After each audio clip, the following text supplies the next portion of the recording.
Perkenalkan, nama saya Yainal Arifin STMT. Saya dari program studi Teknik Elektro Universitas Islam Nahdlatul Ulama Jepara atau UNISNU Jepara. Di sini saya akan mereview tugas dari Dr. Syihabuddin Said MSI sebagai bentuk salah satu tugas pada pelatihan pekerti yang diselenggarakan oleh Universitas Sultan Ageng Tirtayasa. Pada materi ini saya akan mereview materi tentang strategi pembelajaran dan motivasi belajar. Ini merupakan materi Dr. Syihabuddin Said MSI. Kemudian strategi pembelajaran dan motivasi belajar. Di sini ada tujuan umum, di mana peserta workshop pekerti diharapkan mampu yang pertama memahami dan mengembangkan strategi pembelajaran. Kemudian yang kedua memotivasi diri dan mahasiswa untuk terus belajar. Kemudian untuk tujuan khusus pembelajaran ada satu, menjelaskan strategi pembelajaran di perguruan tinggi. Yang kedua menjelaskan motivasi belajar di perguruan tinggi. Yang ketiga menjelaskan tuntutan belajar di perguruan tinggi. Nah, untuk definisi, strategi adalah pendekatan secara keseluruhan yang berkaitan dengan pelaksanaan gagasan, perencanaan, dan eksekusi sebuah aktivitas dalam kurun waktu. Sedangkan pembelajaran adalah proses interaksi antar mahasiswa dengan dosen, antara peserta didik dengan pendidik, dan sumber belajar pada suatu lingkungan belajar. Di sini tertuang pada pasal 1 ayat 12 UU nomor 12 tahun 2012. Di sini ada pengertian dari dosen, di mana dosen adalah pendidik, profesional, dan ilmuwan dengan tugas utama mentransformasikan, mengembangkan, dan menyebarluaskan ilmu, pengetahuan, dan teknologi melalui pendidikan, penelitian, dan pengabdian kepada masyarakat. Pasal 1 ayat 14 UU 12 tahun 2012.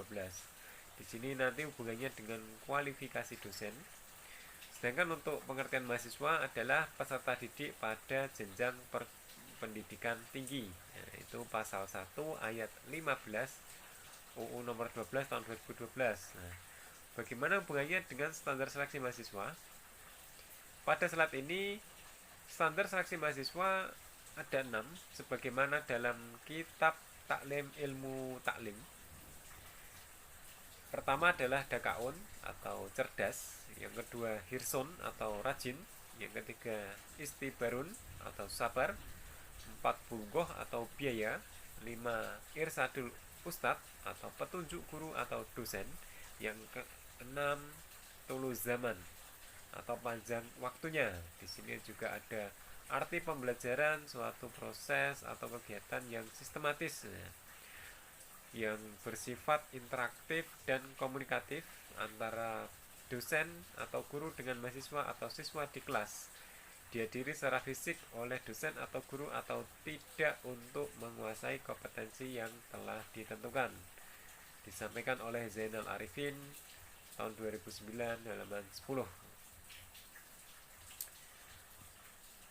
Di sini juga ada beberapa makna pembelajaran yang dikutip dari Dimyati dan Mujiono. Kemudian arti pembelajaran yang bisa ditarik kesimpulan suatu sistem instruksional yang terdiri atas beberapa komponen sampai menjadi komunikasi dan interaksi kepada dosen. Kemudian ada strategi pembelajaran dari Diki dan Kerry, kemudian dari Hilda maupun dari Suparman.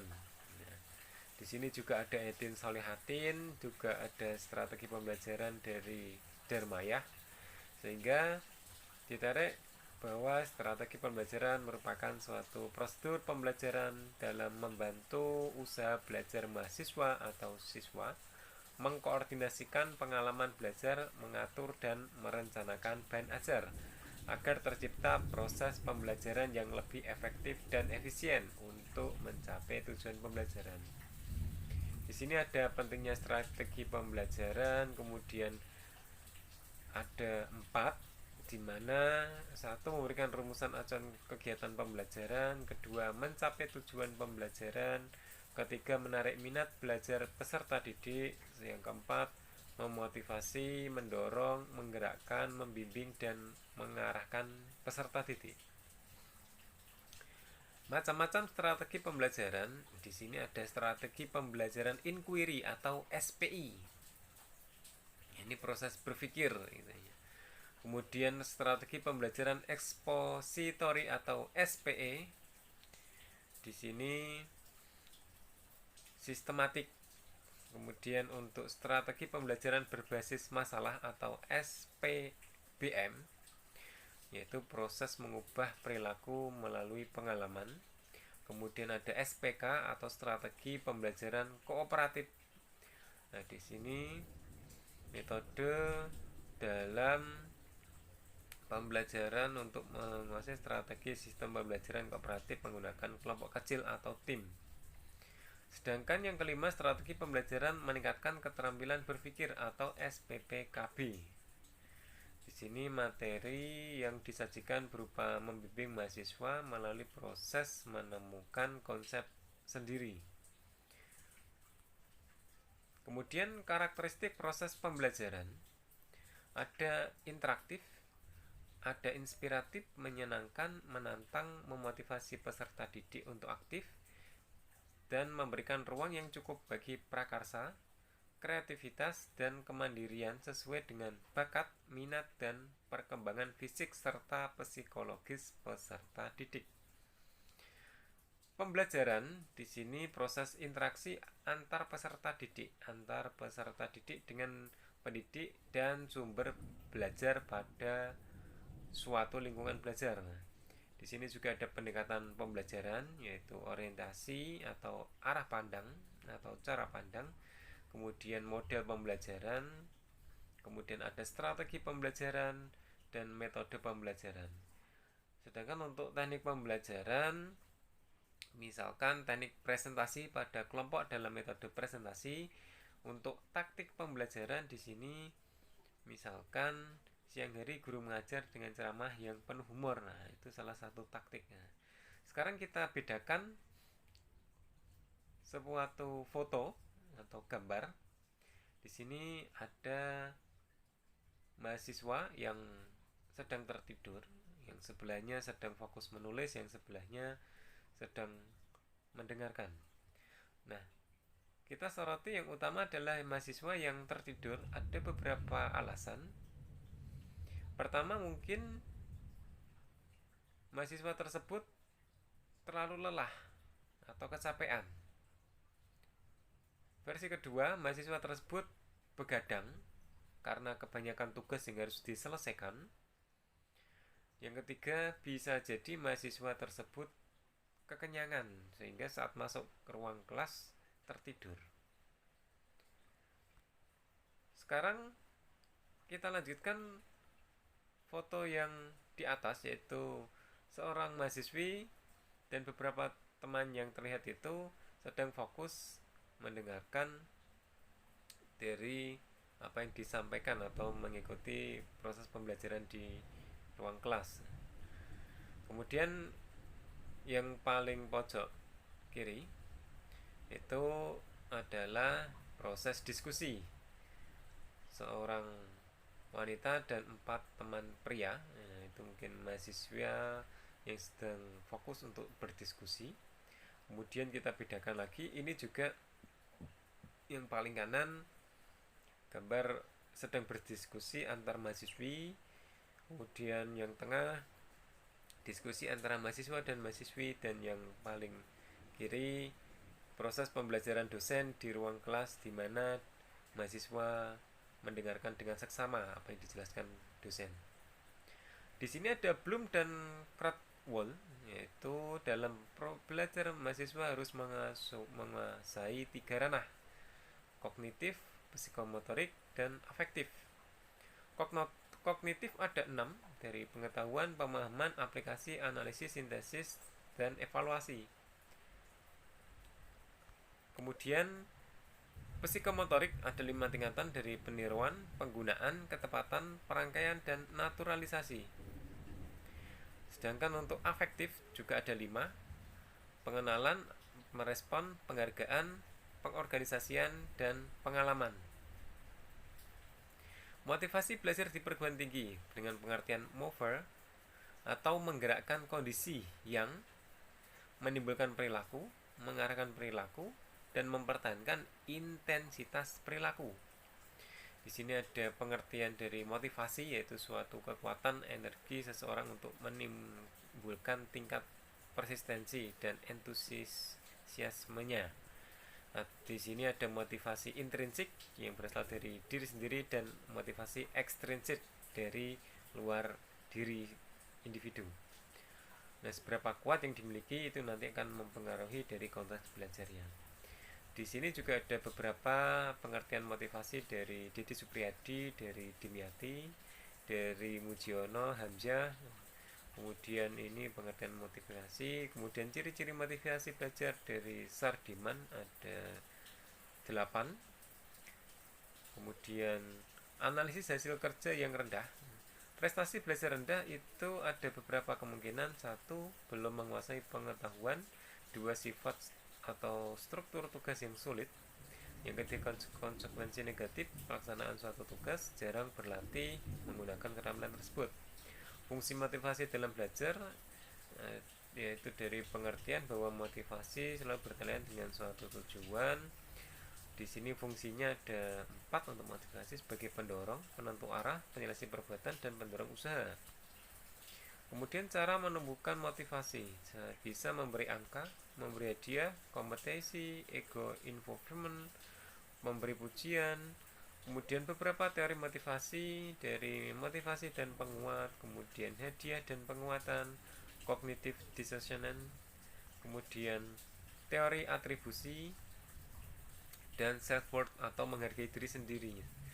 Dari Carl Ramson Roger, yang terpenting proses pembelajaran itu memperhatikan prinsip pendidikan dan pembelajaran ada 4, yaitu manusia berarti memiliki kekuatan, kemudian peserta didik, pengorganisasian, dan belajar yang bermakna dalam masyarakat modern.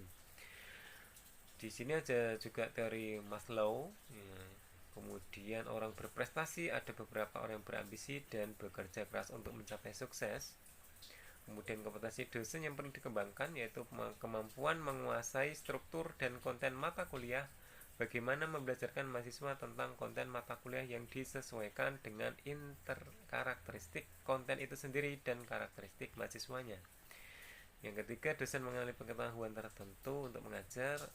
Yang keempat, seorang dosen dapat mensintesis 2 pengetahuan, yaitu materi dan pedagogik.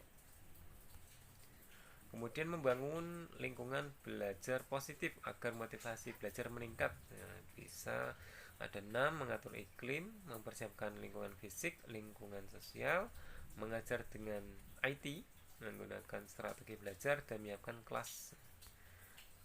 Kemudian ARCS model, yaitu perhatian, relevansi, kepercayaan diri, dan kepuasan. Kemudian ada attention, di sini menimbulkan baru, aneh, kontradiktif, dan kompleks. Strategi untuk merangsang minat dan perhatian mahasiswa menggunakan metode penyampaian perkuliahan, variasi media, humor, peristiwa nyata sebagai contoh, dan teknik bertanya. Relevansi hubungan antara materi kuliah dengan kebutuhan kondisi mahasiswa, mulai dari motif pribadi, motif instrumental, dan nilai kultural. Nah, strategi untuk menunjukkan relevansi perkuliahan di sini sesampai juga ada beberapa dari sesampaikan pada kemampuan mahasiswa, menjelaskan sampai memberikan contoh atau latihan. Kepercayaan diri atau confident. Di sini strategi ada beberapa, kemudian satisfaction untuk meningkatkan kepuasan, pendekatan lain dalam membangun motivasi, exercise, expertise, empathy, entusiasme, clarity, cultural responsible.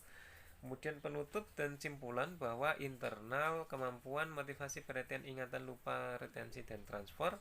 Sedangkan untuk eksternal itu kondisi belajar, tujuan belajar, pemberian umpan balik. Nah, kesimpulan di sini motivasi disesuaikan dengan kondisi, bidang, dan tingkat kesulitan yang dihadapi peserta didik. kemampuan yang dimilikinya dan tujuan yang ingin dicapai.